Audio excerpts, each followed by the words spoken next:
Hello student, আজকের এবিটিএর test পেপারের ভূগোলের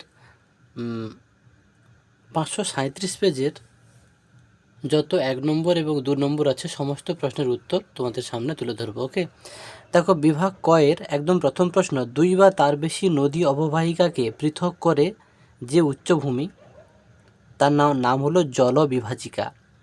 তারপরে প্রশ্ন, পার্বত্য হিমবাহের পৃষ্ঠদেশে সৃষ্ট গভীর ফাটলগুলিকে ক্রেভাস বলে। তারপরের প্রশ্ন, ক্রান্তীয় ঘূর্ণিঝড় ফিলিপাইন্সে যে নামে পরিচিত সেটা হচ্ছে ব্যাগিও। তারপরের প্রশ্ন, পার্বত্যের ঢাল বেয়ে নেমে আসা শীতল বায়ুকে ক্যাটাবেটিক বলে। তারপরের প্রশ্ন দেখো, যেখানে উষ্ণ ও শীতল স্রোত মিলিত হয় তাকে বলে হিমপ্রাচীর। ওকে, তারপরের প্রশ্ন দেখো, পৃথিবী থেকে চাঁদের মধ্যে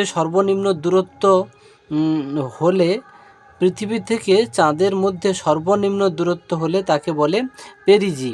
তারপরের প্রশ্ন, যে বর্জ্যের কারণে জলাভূমিতে ইউট্রোফিকেশন ঘটে তা হলো কৃষি বর্জ্য।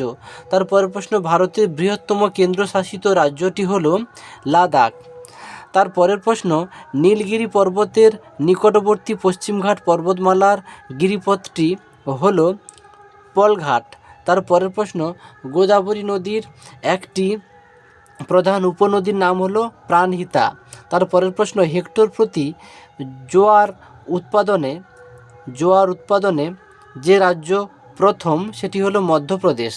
তারপরের প্রশ্ন, পূর্ব ভারতের একটি রেল ইঞ্জিন নির্মাণ কেন্দ্র হলো চিত্তরঞ্জন।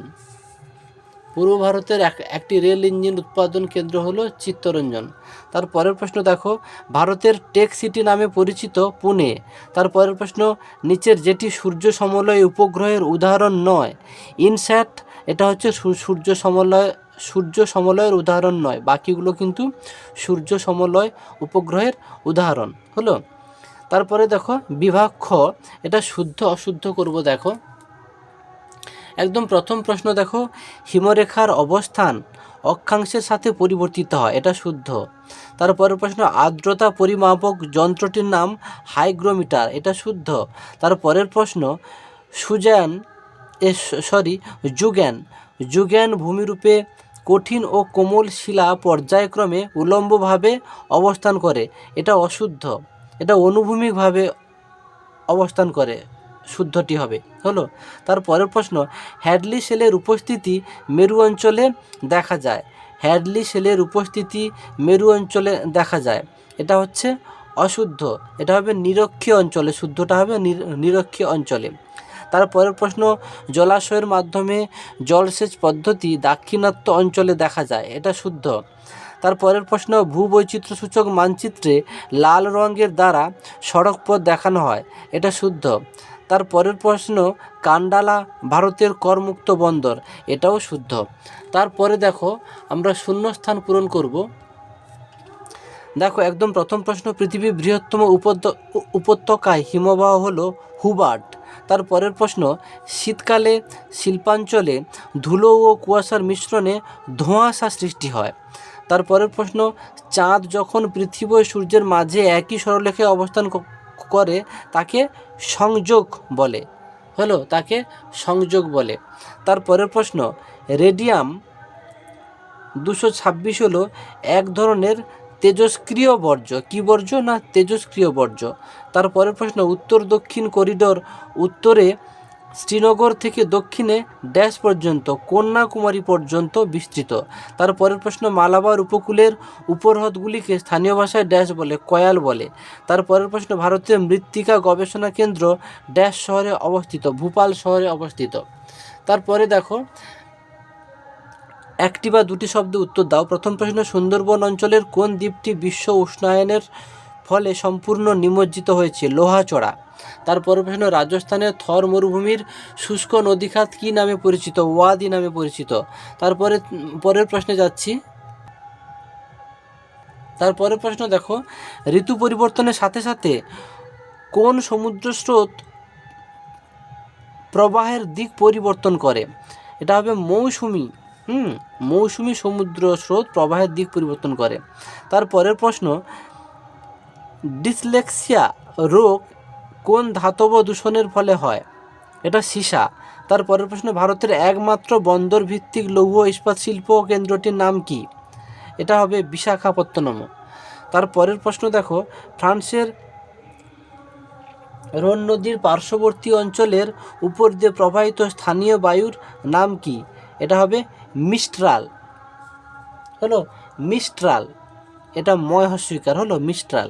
তারপরের প্রশ্ন, কলকাতার জীবনরেখা বলা হয় কোন পরিবহন ব্যবস্থাকে? পাতাল রেল বা মেট্রো রেল পরিবহন ব্যবস্থাকে। তারপরের প্রশ্ন, ভূবৈচিত্র্যসূচক মানচিত্র কোন ভারতীয় সংস্থা প্রকাশ করে? SOI। তাহলে ভূবৈচিত্র্যসূচক মানচিত্র ভারতীয় যে সংস্থা প্রকাশ করে সেটির নাম হলো SOI।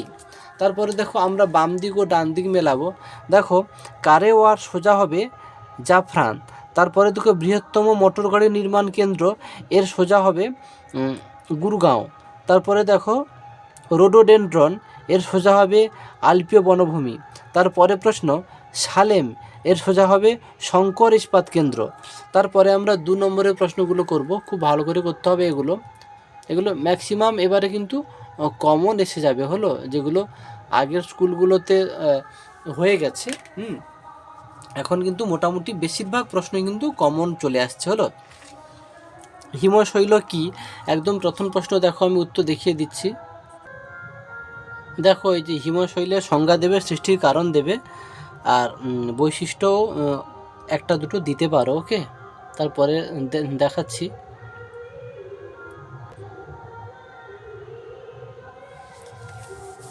দেখো, বৈশিষ্ট্যগুলো আশা করি দেখতে পাচ্ছ। তারপরের অংশটাও দেখিয়ে দিচ্ছি পরপর। দেখো,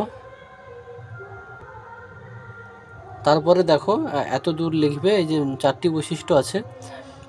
তারপরে ওই উদাহরণটাও দিয়ে দেবো। ওকে, সমুদ্রে ডুবে যায় পর্যন্ত লিখবে। ওকে, দেখো এই যে সমুদ্রে ডুবে যায় পর্যন্ত। ওকে, আচ্ছা, সমুদ্রে ডুবে যায় পরের অংশটাও আছে কিছুটা, এতটা মোটামুটি লিখে নেব। হলো পরীক্ষার পরিস্থিতি অনুযায়ী তোমাকে ছোট করে নিতে হবে। ওকে, এটা ওইসব পদার্থ, হলো এটা পদার্থ। তারপরের প্রশ্নে যাচ্ছি। তারপরের প্রশ্ন দেখো, ইনসেলবার্চ কাকে বলে? দেখো, দেখিয়ে দিচ্ছি। দেখো, এই যে ইনসেলবার্চ, একদম এই যে এখান থেকে সংজ্ঞা লিখবে, তারপরে উৎপত্তিটাও দেবে। ওকে, তারপরের প্রশ্নে যাচ্ছি। দেখো, তারপরে দেখো, এই যে বৈপরীত্য উত্তাপ কাকে বলে? দেখো, প্রায় সব প্রশ্ন কমন, দেখিয়ে দিচ্ছি উত্তর।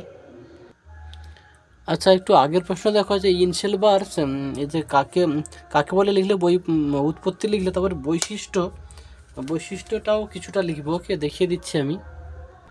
দেখো, এটাই ইনসেলবার্চের বৈশিষ্ট্য, এই যে কতগুলো আছে। তারপরে উদাহরণ বলে শেষের অংশটা দেখাচ্ছি। দেখো, এই যে উদাহরণ বলে এটা লিখতে পারো, বা পরিলক্ষিত অঞ্চল বলেও এই অংশটা লিখবে। হ্যাঁ, তাহলে সুন্দর হবে আর কি। ছবিটাও পারলে একটু মাথায় রাখবে। ওকে, যদি 3 নম্বরে আসে, একটু তো খাটতে হবে কিছু কিছু প্রশ্নের জন্য। তারপরের প্রশ্নে যাচ্ছি। তারপরের প্রশ্নে দেখো, এই যে বৈপরীত্য উত্তাপ কাকে বলে? দেখো, দেখিয়ে দিচ্ছি। দেখো, এই যে বৈপরীত্য উত্তাপ কাকে বলে, সংজ্ঞা লিখবে, তারপরে কোথায় ঘটে লিখবে, তারপরে প্রভাব, এরকম পয়েন্ট দিয়ে দিয়ে লিখবে, তাহলে ফুল নম্বর পাবে। তারপরের প্রশ্নে যাচ্ছি। দেখো, তারপরে দেখো, যে মৌসুমি বিস্ফোরণ কি? দেখিয়ে দিচ্ছি, সবই কমন প্রশ্ন। দেখো, এই যে মৌসুমি বিস্ফোরণ, এখানে যত দূর আছে এখান থেকে এত দূর লিখবে। তারপরের অংশটা দেখাচ্ছি। দেখো,